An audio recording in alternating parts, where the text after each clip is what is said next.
So like I said, I tried to give lessons on this video, but you can see that is an amazing mirror finish. Painted, what do you know, outside. So I told the people before, get yourself an Accu spray gun, change the tip every time, make sure you have a PPS cup, because all that dirt isn't coming from outside, amazingly enough.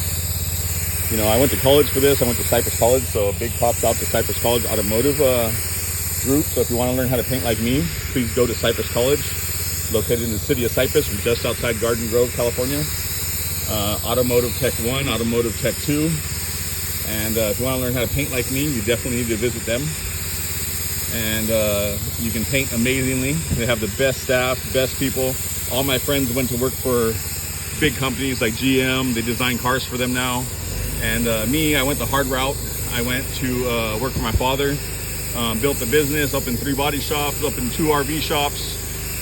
And I'm the owner, and anybody that tells you different, that you can't do what I do, it's very simple. It's not that difficult. I mean, of course, you have to be a professional painter, but you really can do it.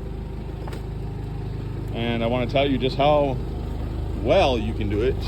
Just look at my reflection, like a mirror, outside, amazing. You got to watch the other videos to find out how. But basically, it's all in the mix, all about mixing your material. So a good painter has to know how to mix his material. He's got to know what viscosity is. Viscosity is basically the simple way. Is just stick your stick inside the cup, pull it out, 1, 2, 3, 4, 5. All the material runs off. You're good.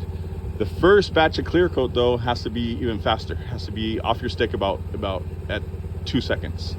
The reason why is because the atomization becomes really fine, and you want it to be quick and slick, and you want to just throw it on there and give you your first coat, because the second coat is going to follow suit.